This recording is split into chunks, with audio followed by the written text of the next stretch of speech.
जिस रब नूं पई ढूंढे दुनिया, दस्सां कित्थे रहिंदा ए। संतां दे हिरदे विच वसदा ते रसना ते बहिंदा ए। ये जो ज्ञान की बात हो रही है यहाँ पर, वो ज्ञान क्या है? 2 मिनट के लिए इस पर बात करते हैं, फिर मुख्य बात पर, इस शब्द पर आते हैं।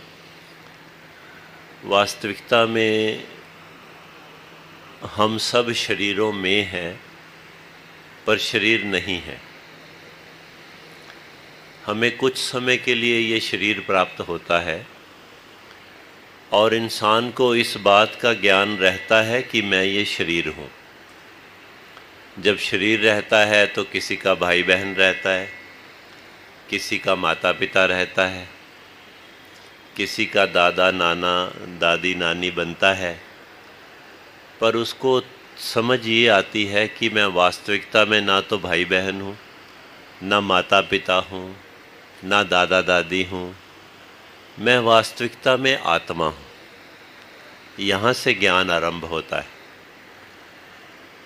भगवान श्री कृष्ण भी कहते हैं कि हे अर्जुन, जन्म से पहले हम सब अप्रगट थे, जन्म होने के बाद हम नज़र आने लग गए, लेकिन बाद में फिर अप्रगट हो जाएंगे, फिर अदृश्य हो जाएंगे। तो मूल बात जो ज्ञान को समझने वाली है वो ये है कि मैं आत्मा हूँ और मैं परमात्मा से चला हूँ।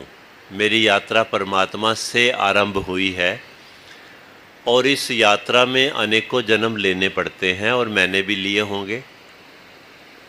तो इस यात्रा का पूर्ण विराम कोई है, या जब मैं इस शरीर को छोड़ता हूँ उसके बाद फिर इन्हीं जन्मों में पुनराजन्म के चक्र में आता हूँ? जो ज्ञान की बात है वो ये है कि ये ठीक है, परमात्मा से अलग होके अनेकों जन्म लिए होंगे, लेकिन ये जो मनुष्य का जन्म है, इसके लिए संतों महापुरुषों ने कहा है कि इस मनुष्य जन्म को प्राप्त करने के पर एक अवसर होता है हर इंसान के पास, क्योंकि वो स्वयं आत्मा है। ये परमात्मा इसका घर है, ये ईश्वर निरंकार पार ब्रह्म अल्लाह गॉड वाहे गुरु जिस भी नाम से इसे पुकारें, ये इसका घर है।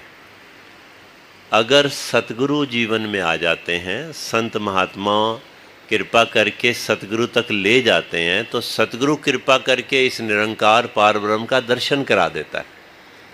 और अगर ये दर्शन हो जाता है तो फिर ये आत्मा को बार बार जन्म मरण के चक्कर में नहीं आना पड़ता, इसको फिर मुक्ति की तरफ यात्रा मिल जाती।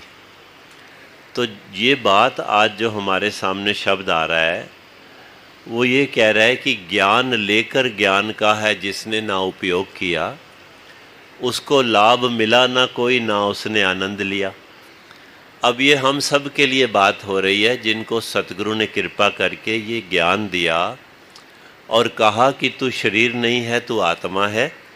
जिस घर में तू रहता है वो घर तेरे लिए थोड़ी देर का है, जो मैं तुझे घर दूंगा वो तेरा परमानेंट ठिकाना है। इस ईश्वर निरंकार का दर्शन सतगुरु करा के ये ज्ञान देता है कि तू आत्मा है और ये तेरा परमात्मा है। जब ये ज्ञान हो गया तो अब इस ज्ञान का उपयोग करना है। उपयोग कैसे करना है? जैसे अब इस परिवार ने किया है और ये परिवार रोज करता है, इतना सा प्रयोग करना है, इतना इसका उपयोग करना है कि रोज सतगुरु के दर पे, रोज सत्संग में जाकर शीश को झुकाना है। सत्संग के लिए समय जरूर निकालना है। जब सत्संग कहा जा रहा है शब्द, तो इसका मतलब है एक सत्य है, उसका मैंने संग करना है। सत्य क्या है और झूठ क्या है, इसके बारे में भी बड़ी आसानी से वर्णन हो सकता है। मैं शरीर हूँ ये झूठ है, मैं आत्मा हूँ ये सत्य है। जो परिवर्तन के अंदर है, जो समय के साथ बदलता है, जो कल नहीं था आज है और कल नहीं रहेगा, वो झूठ है। तो अगर मैं बचपन था मेरा, फिर मैं जवानी में आ गया, फिर मैं बुढ़ापे में आ गया, फिर बुढ़ापे में मेरा शरीर फिर रहेगा नहीं, तो ये सब झूठ है ना। तो सत्य क्या है? सत्य एक निराकार पार ब्रह्म परमेश्वर है, और सत्य ये है मैं उसका अंश हूँ। तो सत्य के साथ जोड़ने का जो समय है, उसमें अगर मैं अपने बाकी समयों में से समय निकाल कर पहुँच जाता हूँ, तो मैं ज्ञान का उपयोग कर रहा हूँ। और अगर मैं ज्ञान का उपयोग कर रहा हूँ, तो मैंने अपने जीवन का भी मोल डाला, और सिर्फ मोल ही नहीं डाला, अब मैं इसका आनंद लेने लग गया हूँ। यहाँ पर सतगुरु बाबा हरदेव सिंह जी महाराज की रचित संपूर्ण हरदेव वाणी में से जो शब्द आ रहा है, वो अब हमारा ध्यान इस ज्ञान की तरफ दिला रहा है कि ज्ञान लेकर हमने इस ज्ञान का उपयोग ऐसे करना है जैसे आप सब संत महात्मा इस ब्रह्म ज्ञान को प्राप्त करने के बाद आज भी सत्संग में बैठे हैं, नित्य प्रति अपने जीवन में सत्संग भी करते हैं। आनंद लेने की जो बात हो रही है, उसका कारण ये है कि इंसान जन्म लेने के बाद क्योंकि स्वयं को शरीर मानता है, अपने परिवार को ही अपना मानता है, केवल उन्हीं के लिए सुख साधन इकट्ठे करने में अपने जीवन को व्यतीत करता रहता है। अब ये तो भूल जाता है कि वास्तविकता में जो सुख साधन देने वाला है वो ये निरंकार प्रभु है।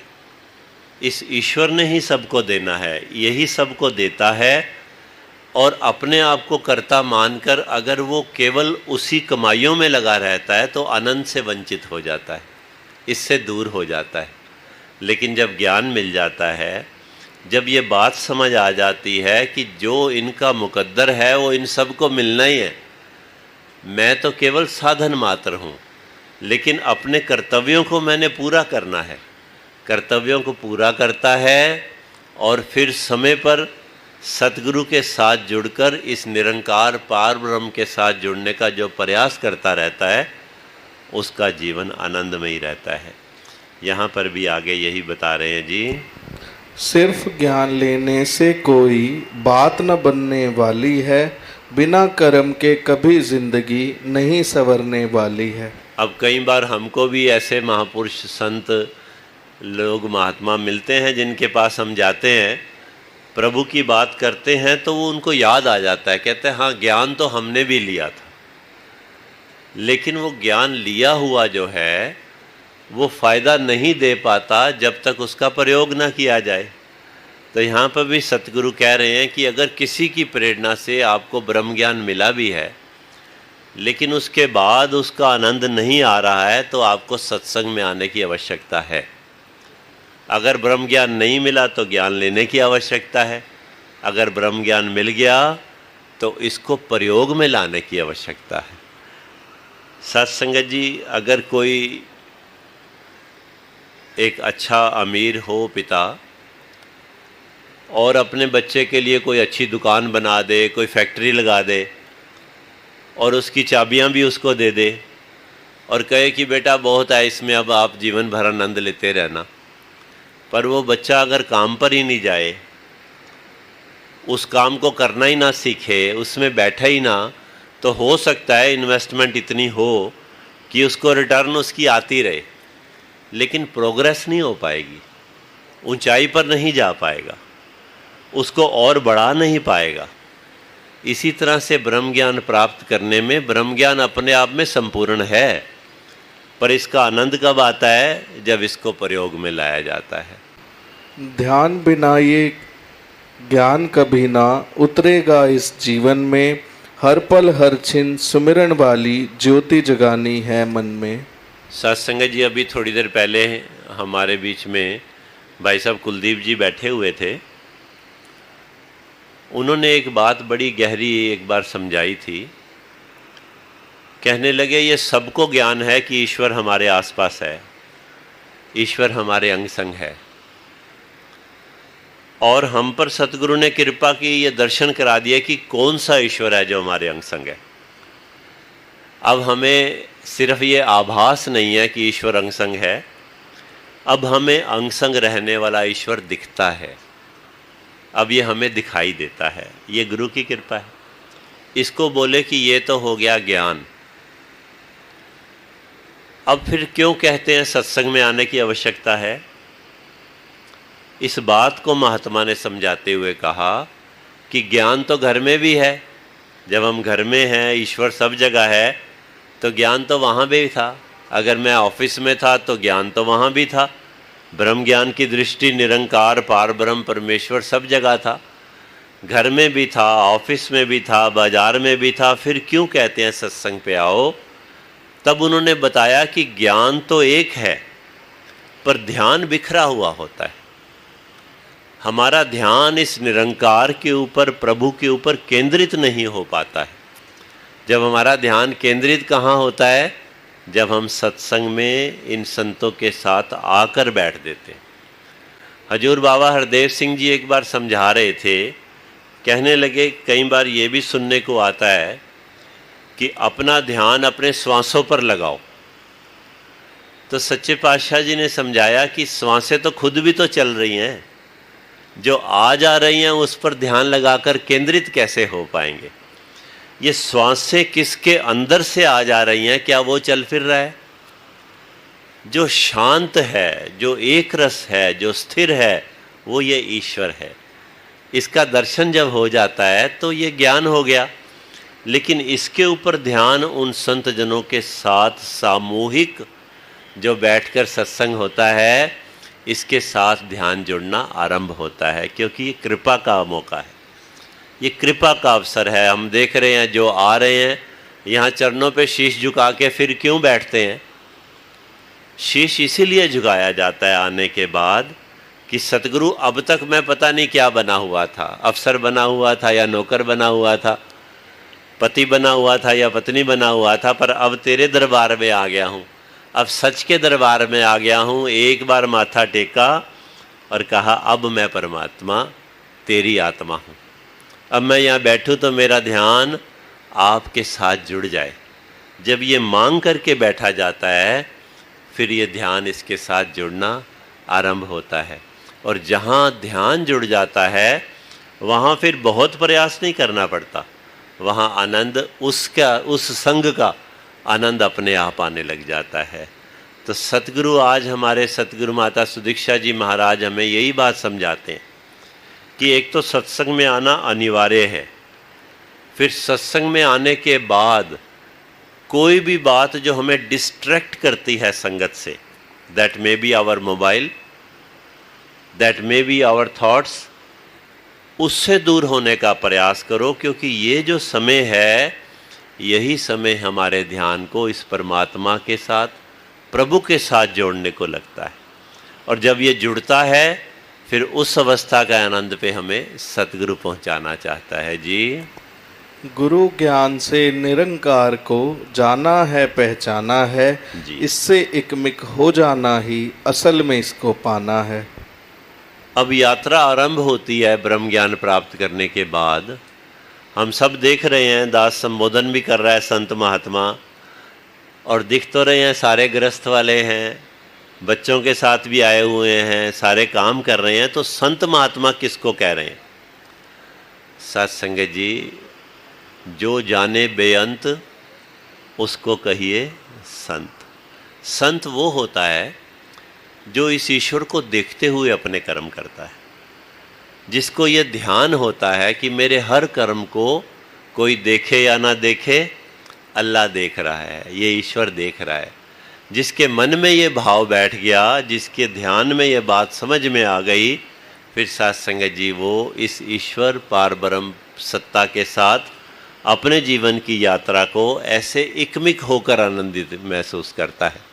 अब एक बार जैसे एक बार मन में बात बैठ जाए कि मेरा नाम रामलाल है, जब मन में बैठ गया तो फिर रामलाल को और मेरे को कोई अलग नहीं कर सकता। अब मेरा कोई बिजनेस है, मुझे एक बार मन में ये बात बैठ गई कि ये बिजनेस मेरा है, मैं ये काम करता हूँ, तो फिर उसको कोई अलग तो नहीं कर सकता। इसी प्रकार सच्चे पातशाह जी समझा रहे हैं कि जब निरंकार का ज्ञान हो गया तो ये ध्यान इसके साथ एकमिक होने की अवस्था पर लेके जाना है। जब मन ये मान ले कि मैं ये शरीर नहीं हूँ, मैं ये आत्मा हूँ, तो ये वाली अवस्था कह रहे हैं, इससे एकमिक हो जाना ही असल में इसको पाना है। जी, ऊपर ऊपर तैरने वाला हासिल क्या कर पाएगा, गहराई में जाने वाला मोती चुनकर लाएगा। अब साथ संगत सतगुरु समझा रहे हैं कि सत्संग में भी आ गए हैं, बैठे हैं, तो फिर ऊपर ऊपर ना देखो, कपड़े ना देखो, किसी की जात वर्ण मत देखो, वरना हासिल नहीं कर पाओगे। गहराई में जाने वाला मोती चुन के लाएगा। बात यह है कि जो कह रहा है, जो बोल रहा है, वो प्रभु की बात कर रहा है, गुरु की बात कर रहा है। जब तक मैं किसी व्यक्ति विशेष की किसी संपत्ति के साथ, किसी प्रभावशाली व्यक्तित्व के साथ जुड़ता हूँ, तब ये शब्द मुझ पर लागू होता है। ऊपर ऊपर तैरने वाला हासिल क्या कर पाएगा, पर गहराई में जाने वाला मोती चुन के लाएगा। सब संतों महापुरुषों ने ये बात कही है कि मोल करो तलवार का, पड़ी रहन दो म्यान। जो अंदर बोल रहा है, इसके साथ जुड़ना है जी। मुक्ति का हकदार वही है, ज्ञान को जो जन जीता है, कहे हरदेव विष को तजकर नाम का अमृत पीता है। अब ये सारी बात सच्चे पातशाह जी समझा रहे हैं कि इतनी बातें क्यों कही जा रही हैं। इसलिए कही जा रही है कि वैसे कहा है कि मनुष्य जन्म मुक्ति का हकदार है। जन्म के साथ दो शब्द जुड़े हैं, एक तो मृत्यु जुड़ा है, एक मुक्ति जुड़ा है। अगर दोनों शब्द जुड़े हैं तो दोनों का हकदार हर मनुष्य है। पर सच्चे पातशाह जी कह रहे हैं, कौन सा व्यक्ति मुक्ति का हकदार है? जो ब्रह्म ज्ञान को प्राप्त करता है, ब्रह्म ज्ञान के मार्ग पर सीधा चलता है। मोक्ष के मार्ग पर सीधा चलने का मतलब क्या है? अपने जो प्रभु ने मुझे जन्म जहाँ दिया है वो कर्तव्य तो करता है, पर साथ ही साथ सत्संग में आता है, महापुरुषों के वचन सुनता है, अपने मन में इस बात की दृढ़ता बना के रखता है कि मैं जो भी बन गया हूँ वो टेम्परेरी है, मुझे परमानेंट इस ईश्वर के साथ जुड़ना है। तो कह रहे हैं मुक्ति का हकदार वही है, ज्ञान को जो जन जीता है, कहे हरदेव कि विष को तज के जो ये अमृत पीता है। ये अमृत पान है साथ संगत में आना। यही सतगुरु के चरणों में अरदास है। प्रेम से कहिए जी, धन्यवाद।